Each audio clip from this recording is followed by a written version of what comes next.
كنا ترابا ذلك رجع بعيد قد علمنا ما تنقص الأرض منهم وعندنا كتاب حفيظ بل كذبوا بالحق لما جاءهم فهم في أمر مريج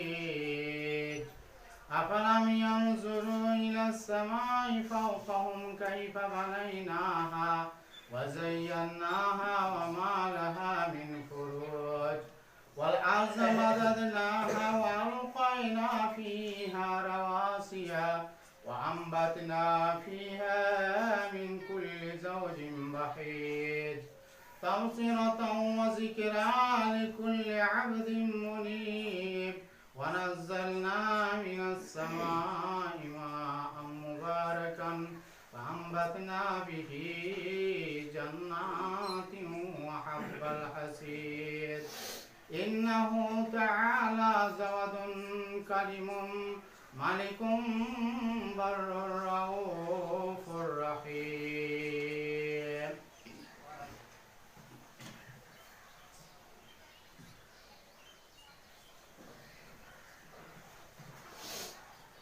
الحمد لله رب العالمين والعاقبة للمتقين والصلاة والسلام على خير خلقه محمد وآله وأصحابه أجمعين. قال الله تعالى في كلامه المجيد والفرقانه الحميد عما بعد فأعوذ بالله من الشيطان الرجيم بسم الله الرحمن الرحيم إنا أعطيناك الكوثر فصل لربك وانحر إن شانئك هو الأبتر. আল্লাহ লাখ শুকরিয়া ও কৃতজ্ঞতা প্রকাশ করছি যে আল্লাহ রাব্বুল আলামিন আমাদেরকে এই পবিত্র জুম্মার মসজিদে উপস্থিত হওয়ার তৌফিক দান করেছেন। সকলে বলি আলহামদুলিল্লাহ আলহামদুলিল্লাহ। অতঃপর শতকোটি দরুদ ও সালাম বর্ষিত হোক নবী মুহাম্মদ রাসূলুল্লাহ সাল্লাল্লাহু আলাইহি ওয়াসাল্লামের উপর। গত জুম্মার খুতবায় কুরবানির পশু কি ধরনের হওয়া উচিত এ ব্যাপারে বিভিন্ন বিষয়ের ওপরে বিভিন্ন তথ্য দিয়ে আলোকপাত করেছিলাম, আলোচনা করেছিলাম। আশা করি সেগুলো আমাদের সকলেরই স্মরণে আছে। আজকে সেই সব বিষয়গুলো আর পুনরাবৃত্তি করতে চাই না। আজকে তার পরবর্তী অংশ, যেহেতু আমাদের সামনে দিয়ে যে পবিত্র দিনগুলি অতিবাহিত হতে চলেছে তার আজকে 5 তারিখ, জিলহজ মাসের আজ 5 তারিখ। কারণ এই জিলহজ মাসটা হচ্ছে আরবি মাসের শেষতম মাস। বাংলা মাসের যেমন চৈত্র মাস, ইংরাজি মাসের যেমন ডিসেম্বর মাস শেষ মাস, ঠিক তেমনি আরবি মাসের এই মাসটি হচ্ছে শেষ মাস, জিলহজ মাস। অতএব সেই জিলহজ মাসের আজ 5ম তারিখ অতিবাহিত হতে চলেছে। হাতে গোনা আর 4টি দিন পরে আমাদের কোরবানি, যেটা আগামী বুধবার হচ্ছে ইনশাআল্লাহ তাআলা। তো এই দিনগুলির বড় ফজিলত রয়েছে, বড় সব রয়েছে। নামিন আয়ামই বলা হয়েছে। সমস্ত দিনের থেকে উত্তম দিন হলো জিলহজ মাসের প্রথম 10 দিনের আমল বা কার্যকরী, যেগুলো আমরা আমলিয়াত করছি। তো সাহাবীরা জিজ্ঞাসা করলেন নবীকে, ইয়া রাসূলুল্লাহ, আর জিহাদ ফি সাবিলিল্লাহ, আল্লাহর রাস্তায় যদি কেউ জিহাদ করে তাহলে কি সে উত্তম ব্যক্তি নয়? তার ওই আমল কি এর থেকে উত্তম হবে নাকি? তো নবী সাল্লাল্লাহু আলাইহি ওয়াসাল্লাম ওই সাহাবীর প্রশ্নের উত্তরে বললেন, না, জিহাদ ফি সাবিলিল্লাহ, আল্লাহর রাস্তায় জিহাদ করাটাও কিন্তু অত উত্তম সওয়াব হবে না, উত্তম আমল হবে না। তবে কেউ যদি জিহাদ করতে গিয়ে কোনো মুজাহিদ আল্লাহর রাস্তায় জিহাদ করতে গিয়ে জান ও মাল নিয়ে ফিরে আসে না, ফিরে না, অর্থাৎ আল্লাহর রাস্তায় সেই মুজাহিদ শহীদ হয়ে যায়, তাহলে তার মর্যাদা, তার সম্মান, তার ইজ্জত, তার এই আমল সর্বাপেক্ষা উত্তম, এই আমল তার জন্য উত্তম। তাহলে হাদিসের এই পরিভাষায় আমরা জানতে পারছি এমন কিছু আমালিয়াত রয়েছে যে সমস্ত আমলগুলি আল্লাহ রাব্বুল আলামিন তথা নবী করিম সাল্লাল্লাহু আলাইহি ওয়াসাল্লাম তিনি ইঙ্গিত করে দিয়েছেন, চিহ্নিত করে দিয়েছেন যে এই সমস্ত আমলগুলো করতে পারলে মানুষ উত্তম হিসাবে আল্লাহর কাছে পরিগণিত হতে পারবে। অতএব জিহাদ ফি সাবিলিল্লাহ, যারা জান ও মাল নিয়ে ফিরে আসে না, সেই মুজাহিদ হলো আল্লাহর কাছে উত্তম ব্যক্তি, বা এই আমল হলো তার আল্লাহর নিকটে উত্তম। তাহলে এক ধরনের উত্তম আমল। ঠিক তেমনি রমজান মাসের শেষ দশকের আমল, এটাও উত্তম আমল, যে শেষ দশকে রয়েছে শবে কদরের আমল, যে আমল হচ্ছে হাজার মাসের ইবাদতের থেকে উত্তম, তাই না? তাহলে এক ধরনের আমল উত্তম হলো। ঠিক জিলহজ মাসের ১ম তারিখ থেকে ১০ তারিখ পর্যন্ত যে সমস্ত বান্দারা আমল করবে, এই আমলগুলো হচ্ছে এক ধরনের উত্তম আমল। এভাবে করে বেশ কিছু উত্তম আমল ভাবে চিহ্নিত করা হয়েছে। আবার সালাতের ব্যাপারেও বলা হয়েছে, সালাতও হচ্ছে উত্তম আমল, আফজাল আমল।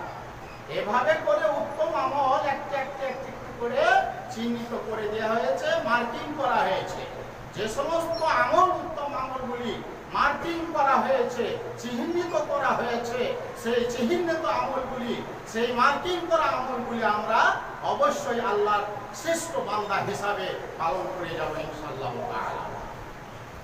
সেই জন্য বলি যে এই যে আমাদের মাস আমাদের সামনে অতিবাহিত হয়ে চলে যাচ্ছে, এগুলো আমরা ভালোর মাধ্যম দিয়ে করে যাব, আমলগুলি করে যাব, তাহলে আল্লাহর নিকটে আমরা প্রিয় বান্দা হিসাবে পরিগণিত হতে পারবো, সাকসেসফুল হতে পারবো। তাহলে বেশি করে বলা হচ্ছে আমরা যে তকবীরগুলো পাঠ করি ঈদের দিনে, ঈদুল ফিতরে, কোরবানিতে, সেই তকবীরটা আমাদের সবারই মুখস্থ আছে, জানা আছে। সেই তকবীরটা হচ্ছে কি? আল্লাহু আকবার, আল্লাহু আকবার, লা ইলাহা ইল্লাল্লাহু, আল্লাহু আকবার, আল্লাহু আকবার, ওয়ালিল্লাহিল হামদ। তাহলে এই তকবীরটা আমরা খুব বেশি বেশি করে পাঠ করব। আর এই তকবীর পাঠ করার জন্য একটা সময় রয়েছে, সেই সময়টা হচ্ছে জিলহজ মাসের ১ম তারিখ থেকে নিয়ে জিলহজ মাসের আইয়ামে তাশরিক, অর্থাৎ ১৩ই জিলহজ আসর পর্যন্ত এই তকবীরগুলো পাঠ করব। সব সময়ের জন্য পাঠ করব। হাটে, বাজারে, মসজিদে, বাড়িতে, সর্বসময় আমরা এগুলো মনে উঁচু করে পাঠ করে যাব।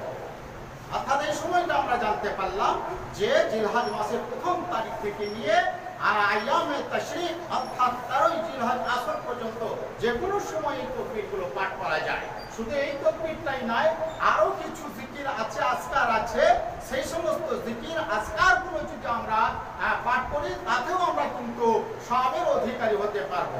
এমন জিকির নয় যেগুলো বিদাতি জিকির, একসঙ্গে সম্মিলিতভাবে জিকির করবেন আল্লাহু আল্লাহু, আর সবাই মিলে এক সুরে এক কণ্ঠে বলবেন, এরকম না। আপনি নিজে ব্যক্তিগত একাকী যত পারেন জিকিরগুলো করুন, তার জন্য নির্দিষ্ট কনফার্ম সময় নয়, যে কোনো সময়, এই যে সময়টা বলা হলো, এই সময়ে যে কোনো সময় আপনি পাঠ করতে পারেন। শুধু একটাই জিকির নাই, আরো কিছু জিকির রয়েছে। সুবহানাল্লাহ, সুবহানাল্লাহি ওয়াল হামদুলিল্লাহি ওয়া লা ইলাহা ইল্লাল্লাহু আল্লাহু আকবার, সুবহানাল্লাহি ওয়াল হামদুলিল্লাহি ওয়া লা ইলাহা ইল্লাল্লাহু আল্লাহু আকবার। আল্লাহ, রাসূল সব থেকে বেশি বেশি করে তাসবিহ পাঠ করতে বলেছেন। তাহলিল পাঠ করতে বলেছেন, আর তাকবীর আল্লাহু আকবার পাঠ করতে বলেছেন। ওই জন্য তাহলিল তাহমিদ দিয়ে আমরা এই দিনগুলিকে আল্লাহর কাছে উত্তম হিসাবে, তওবা হিসাবে দিয়ে দেবো আল্লাহর সামনে। আমরা যত বেশি পারবো আমরা এই তাকবীরগুলো পাঠ করে যাব। সুবহানাল্লাহি বিহামদিহি ওয়া সুবহানাল্লাহিল আযীম, এই তাসবিহগুলো পাঠ করুন। সুবহানাল্লাহি বিহামদিহি আদাদা খালকিহি ওয়া রিজা নাফসিহি ওয়া জিনাতা আরশিহি ওয়া মিদাদা কালিমাতিহি। তাছাড়া কালমায়ে তাওহীদ, লা ইলাহা ইল্লাল্লাহু ওয়াহদাহু লা শারীকা লাহু লাহুল মুলকু ওয়া লাহুল হামদু ওয়া হুয়া আলা কুল্লি শাইইন কাদির। এই সমস্ত তাকবীরগুলো, এই সমস্ত তাসবিহগুলো আপনারা পাঠ করুন। এই সমস্ত তাসবিহগুলোর সওয়াব ফজিলত হাদিসে যা পাওয়া যায় অনেক অনেক গুণে বেশি। যে কত যে সওয়াব আছে, এই যে কত ফজিলত আছে, এই ফজিলতপূর্ণ সওয়াবপূর্ণ যদি তাসবিহ তাহলিলগুলো করি, আর তাছাড়া একটা উত্তম দিনে আপনি তাসবিহ পাঠ করছেন, এই তাসবিহ করার বড় সওয়াব রয়েছে, মর্যাদা রয়েছে। অতএব আমরা এই তাসবিহগুলো পাঠ করবো যাতে আমরা সওয়াবের অধিকারী হতে পারি। তো আরো একটা আয়াতুল কুরসি যে রয়েছে, আয়াত রয়েছে, যে আয়াতটা রয়েছে আপনার তৃতীয় পারায় প্রথম পেজে রয়েছে। এই আয়াতুল কুরসি আপনি পাঠ করতে পারেন। যে আয়াতুল কুরসিকে বলা হয়েছে ইসমে আজম। ইসমে আজম দিয়ে আল্লাহ রাব্বুল আলামিনের কাছে যে দোয়া করা হয়, সেটা আল্লাহ রাব্বুল আলামিন। এই ইসমে আজম আয়াতুল কুরসি আমরা প্রত্যেক মুসলিম, সারা বিশ্বের যত মুসলমান আছে, যত মুসল্লি আছেন, তারা এই আয়াতুল কুরসি পাঠ করে থাকেন। যখন সালাম ফেরানো হয়, ফরজ সালাতের পরে যখন সালাম ফেরানো হয়, আসসালামু আলাইকুম ওয়া রাহমাতুল্লাহ, আসসালামু আলাইকুম ওয়া রাহমাতুল্লাহ বলে যখন সালাম ফেরানো হয়, তখন এই সমস্ত তাসবিহ তাকবীরগুলো পাঠ করা হয়। আর তার পরিশেষে আয়াতুল কুরসি আমরা পাঠ করে থাকি। জানেন এই আয়াতুল কুরসির কত ফজিলত, কত সওয়াব, এর কত কাজ। আমরা এর যে কি কাজ আছে এগুলো আমরা জানি না।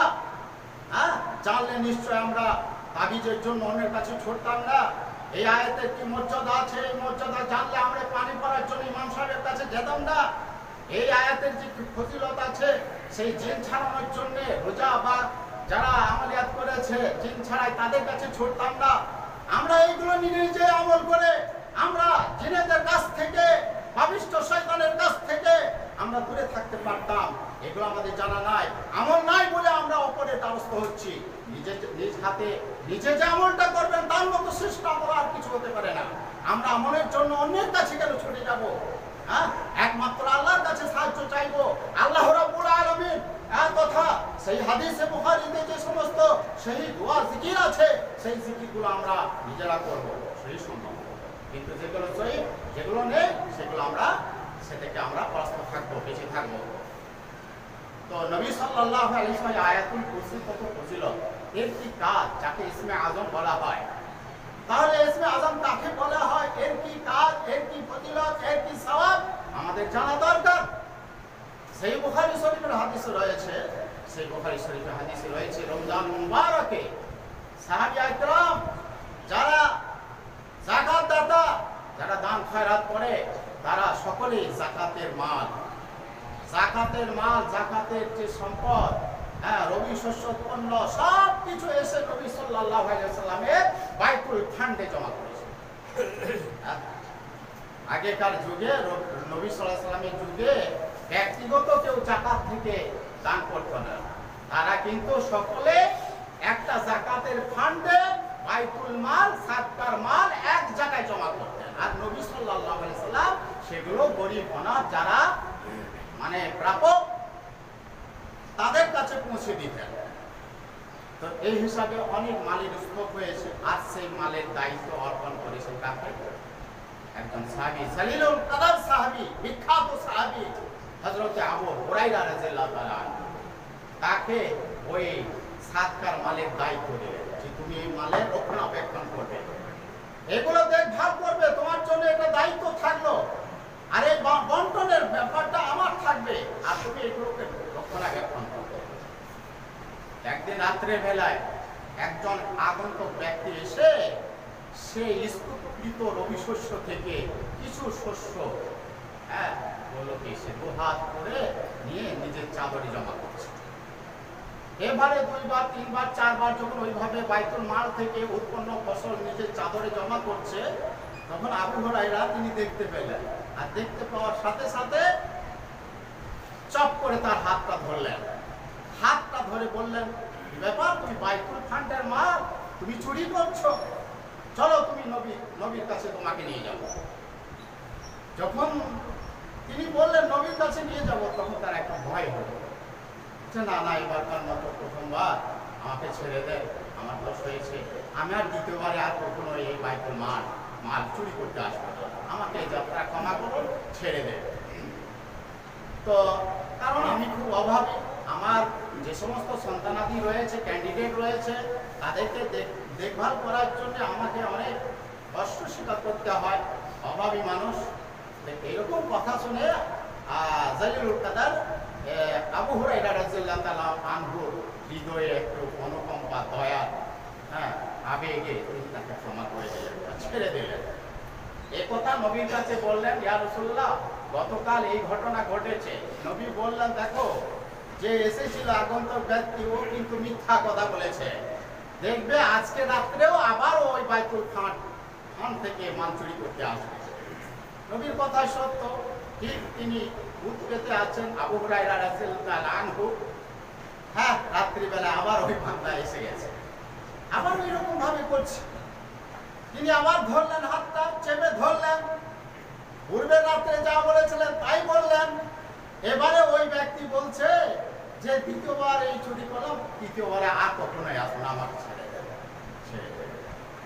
নবীর কাছে ঘটনা প্রকাশ করলেন। নবী বললেন, না, ও মিথ্যা বলেছে, তৃতীয় রাতে সেও আসবে।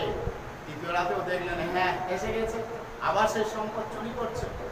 হাত ধরলেন, এবার প্রতিজ্ঞাবদ্ধ হলেন হযরত আবু হুরায়রা রাদিয়াল্লাহু তাআলা আনহু, যে আজকে কিন্তু আর তোমাকে ছাড়বো না, আর কোনো তোমার প্রতি দয়া, অনুকম্পা বা মায়া দেখানো হবে না। আজকে তোমাকে ধরে নিয়ে যাবই যাব নবীর কাছে, এবং চুরির যে সাজা, যে শাস্তি তোমাকে দেওয়া হবে আজকে।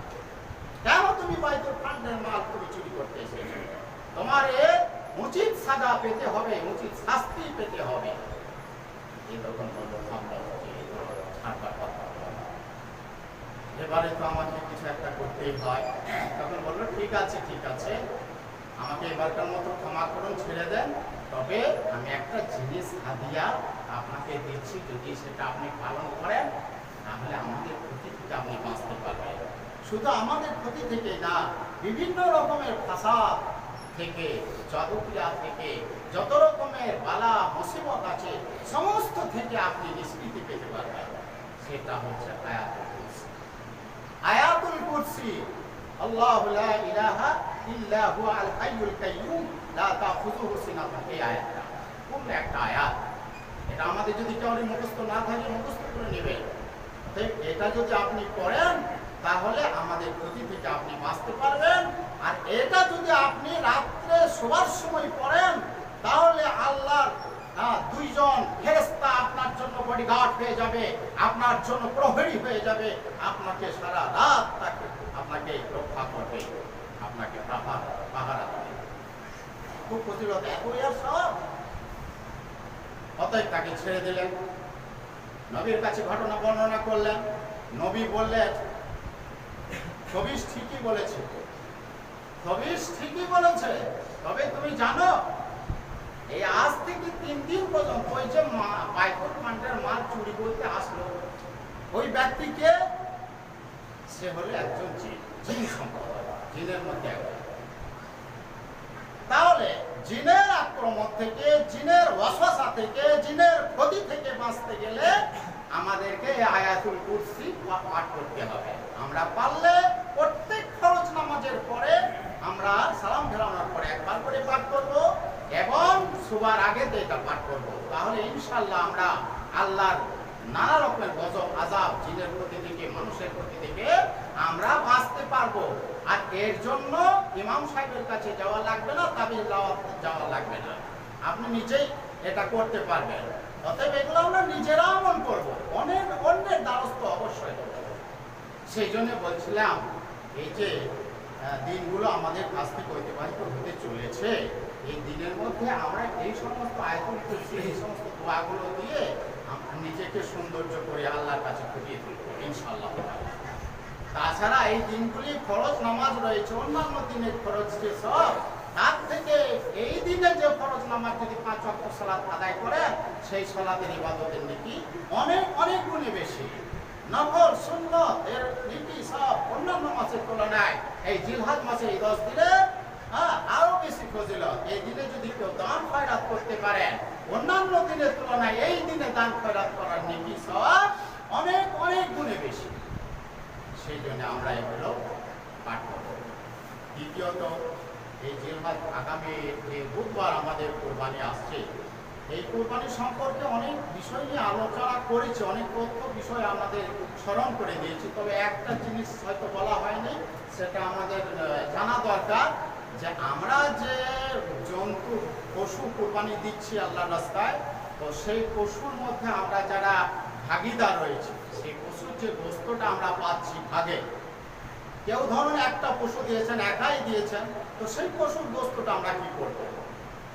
বা কেউ ভাগে দিয়েছেন, কেউ একটি ভাগ দিয়েছেন, কেউ বা দুটি ভাগ দিয়েছেন, কেউ বা একটা ছাগল বকরি দিয়েছেন, কেউ বা একটা ভেড়া কোরবানি দিয়েছেন, যাই হোক, তো ওই কোরবানির জন্য আপনি যে গোস্তটা পাচ্ছেন বা কাটার পরে সেই গোস্তটা আপনি, এই ভাগের সিস্টেমটা কিরকম? তাহলে সেই ভাগের সিস্টেমটাও আমাদের জানা অবশ্যই দরকার। মহান আল্লাহ রাব্বুল আলামিন সূরা হজ আয়াত নম্বর 28 বলেন, কুলু মিনহা, কুলু মিনহা, তোমরা তোমাদের ওই পশুর ওই গোস্ত থেকে তোমরা খাও। মিনহা এটা হচ্ছে ইঙ্গিতবাচক শব্দ, আর ইঙ্গিত কে করছেন? মহান আল্লাহ রাব্বুল আলামিন ইঙ্গিত করছেন। তাদের ইঙ্গিত করছেন যারা কুরবানি দিয়েছেন, সেই সমস্ত বান্দাদেরকে ইঙ্গিত দিয়ে বলছেন। এটা হচ্ছে ইশারাবাচক শব্দ। মিনহা এটা হচ্ছে ইশারাবাচক শব্দ, ইঙ্গিতবাচক শব্দ, যে তোমরা ওই কুরবানি জানোয়ারের থেকে তোমরা নিজেরা কিছু খাও।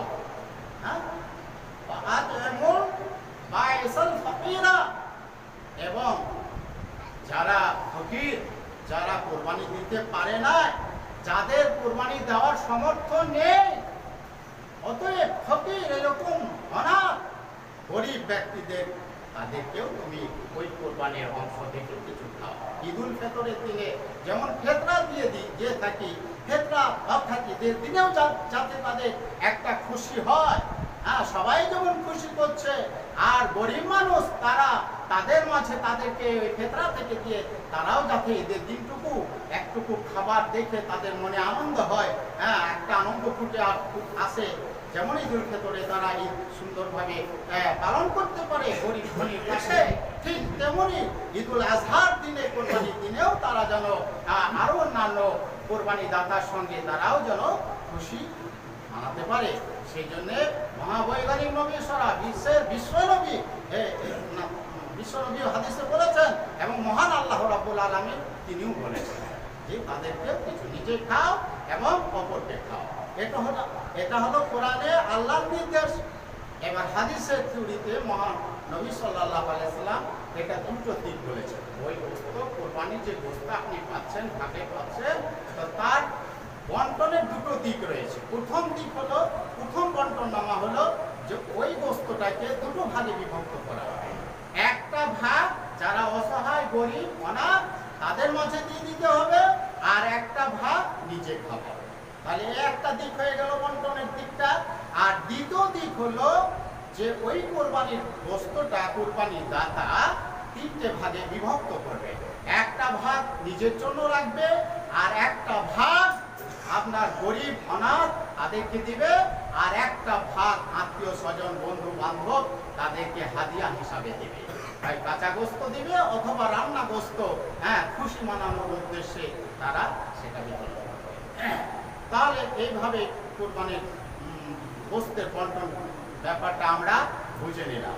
এবার আমরা আজকে বুধবার ঈদুল আজহা উদযাপিত করব। তো মহানবী সাল্লাল্লাহু আলাইহি সাল্লাম বলেন যে ঈদুল ফিতরের দিনে কিছু খেয়ে বা ইফতার করে ঈদগাহে যাওয়া এটা নবীর সুন্নাত আদর্শ। কিন্তু ঈদুল আজহার দিনে, কুরবানির দিনে কিছু না খেয়ে নামাজ পড়তে যাওয়া, এটা হচ্ছে নবীর তরিকা, নবীর আদর্শ। অতএব আমরা কোরবানির দিনে যখন যাব কোনো কিছু খাবো না, এই সুন্নতটা আমরা পালন করব। যখন ঈদের নামাজ হয়ে যাবে, কোরবানি বা ঈদুল আজহার নামাজ সালাত হয়ে যাবে, তখন আপনি খেতে পারেন। অথবা কোরবানির পশুর গলে যখন ছুরি চালানো হয়ে যাবে, জবে হয়ে যাবে, তখন আপনি খেতে পারেন। তাহলে নামাজের পরে খাওয়ার নির্দেশ রয়েছে। অতএব এগুলো একটা সিস্টেম রয়েছে, রীতিনীতি রয়েছে। এই সমস্ত সিস্টেম, রীতিনীতিগুলো, সুন্নতগুলো, তরিকাগুলো, নবীর আদর্শগুলো আমরা অতি অবশ্যই পালন করার চেষ্টা করব। যাই হোক, সংক্ষেপে এখন একটা আমাদের জানা দরকার, আগামী বুধবার যে ঈদুল আজহা বা কোরবানির দিন আসছে, এই দিনটা হচ্ছে হযরত ইব্রাহিম ও ইসমাইলের মহান আদর্শ। তিনি যে আদর্শ দেখিয়ে গিয়েছেন, সেই আদর্শ আজও চলছে এবং কিয়ামত পর্যন্ত চলতে থাকবে। তাহলে আমাদের প্রশ্ন যে হযরত ইব্রাহিম আলাইহিস সালাম কি এমন তার আদর্শ ছিল যে সেই আদর্শ আজও পর্যন্ত কিয়ামত পর্যন্ত জারি রাখলেন? সেগুলো সংক্ষেপে বলি, যে তার একটা সংক্ষেপে চিত্র তুলে ধরে। হযরত ইব্রাহিম আলাইহিস সালাম এমন একজন শ্রেষ্ঠ নবী ছিলেন, যে নবীকে আল্লাহ রাব্বুল আলামিন অনেকবার পরীক্ষা করেছেন। সবগুলো পরীক্ষা আজকে হয়তো বলা সম্ভব না, আগামী ঈদুল আজহার দিনে যদি সম্ভব হয় তাহলে ইনশাআল্লাহ আলোচনা করব। তবে একটা পরীক্ষা নিয়ে আলোচনা করে নিয়ে আজকের খুতবাকে কি করে দেবো ইনশাআল্লাহ তাআলা। তো সেই পরীক্ষার দিকটাও সম্পূর্ণ বলা যাচ্ছে না, তবে একদম মেন যেটা টপিক সেটা বলিনি, যে যখন নমরুদ আল্লাহ রাব্বুল আলামিন পরীক্ষা, আগুনের পরীক্ষা নেবেন, তো নমরুদ যখন হযরত ইব্রাহিম আলাইহিস সালামকে আগুনে ফেলার জন্য উদ্যত হলো, তখন ঠিক সেই সময় জিবরিল ফেরেশতা আল্লাহ রাব্বুল আলামিন পাঠিয়ে দিলেন। এবং জিবরিল ফেরেশতা এসে ইব্রাহিম নবীকে বলছেন, ইয়া নবী, ইয়া খলিলুল্লাহ, আল্লাহ রাব্বুল আলামিন আমাকে পাঠিয়েছেন, আপনি যদি ইচ্ছা করেন এই আগুন থেকে বাঁচতে, তাহলে আপনাকে এই আগুন থেকে আমি রক্ষা করে নেব, আপনি যদি বলেন নির্দেশ করেন। জিবরিল ফেরেশতা যখন ইব্রাহিম খলিলুল্লাহকে এই কথা বললেন, তখন ইব্রাহিম আলাইহিস সালাম বলছেন জিবরিল ফেরেশতাকে, যে আপনি আমাকে, এই পরীক্ষা হচ্ছে আল্লাহর বিরাট একটা পরীক্ষা, অগ্নি পরীক্ষা হচ্ছে, এই পরীক্ষার মাঝে আল্লাহ এবং আমার মাঝে আপনি আমাকে ডিস্টার্ব করতে এসেছেন না। আমাকে আল্লাহ রাব্বুল আলামিন যে পরীক্ষার জন্য নির্ণয় করেছেন, সেই পরীক্ষার জন্য আমাকে সাকসেসফুল হতে দিন। অতএব আমি মানে আপনার সাহায্য আমি চাই না, একমাত্র আমি সাহায্য চাই আল্লাহ রাব্বুল আলামিন। আল্লাহ রাব্বুল আলামিন তিনি যদি পছন্দ করেন যে আগুনে আমি পুড়ে যাই, এই আগুনের যে তেজ, এই আগুনের যে মানে একটা শাস্তি অনুভূতি, সেই অনুভূতি আমি পেতে চাই। আর এই শাস্তি অনুভূতি যে আল্লাহ রাব্বুল আলামিনের দরবারে এই শাস্তি, আগুনে পুরা ব্যাপারটা যদি আল্লাহর দরবারে মহান হয়, তার জন্য যদি উত্তম হয়, তাহলে একবার নয়, দুইবার নয়, তিনবার নয়, যদি আগুনে 1000 বারও যদি পড়তে হয়, তাহলে 1000 বারও পড়তে চাই, কিন্তু আপনার কাছে।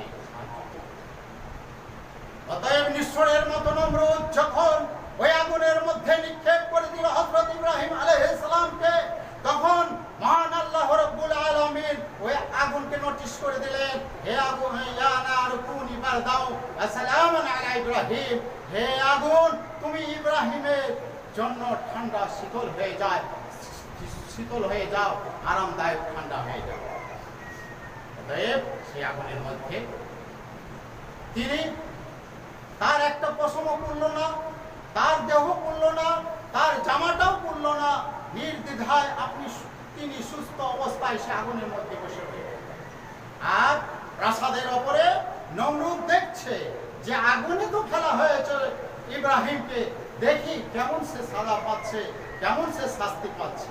সে যখন দেখছে আগুনের ভিতরে যে কিভাবে ইব্রাহিম পুড়ছে, যখন অপলক দৃষ্টিতে তাকিয়ে দেখছে, তখন দেখছে যে না, আগুন তো তার কোনো ক্ষতি করতে পারে না, আগুন তার একটা চুল স্পর্শ করতে পারে নাই, আগুন তার জামা দেহ পুরো দূরের কথা, সে একদম সুস্থ মস্তিষ্কে সুস্থ অবস্থায় সে আগুনের বসা অবস্থা। তখন সেই নমরুদ বলছে, আগুন, তোমার যে আগুন, আমার যে দুশমন ইব্রাহিম, আমার যে শত্রু ইব্রাহিম, আমার ইচ্ছা ছিল তাকে পুড়িয়ে শেষ করে দেওয়া, কিন্তু তোমার যে আগুনের পুরানো শক্তি, সেই পুরানো শক্তি তোমার শেষ হয়ে গেল, তোমার কি সেই পুরানো শক্তি নেই? তখন সেই আগুন বলছে নমরুদকে, হে নমরুদ, তুই একবার আয়, তুই একবার দেখে নে আগুনের পুরানো শক্তি আছে কি নাই। তুই শুধু না, তোর সঙ্গে যে সমস্ত সাঙ্গ পাঙ্গ আছে, তোর সঙ্গে লক্ষ লক্ষ যারা সম্প্রদায় রয়েছে, তারা সবাই আগুনে ঝাঁপতে দেখ আমার শক্তি আছে কিনা, আমার আগুনের পুরানোর যে শক্তি, যে শাস্তি, সেটা তোদের মধ্যে অনুভূতি হয় কিনা, একবার ঝাঁপ দিয়ে দেখে নেবে।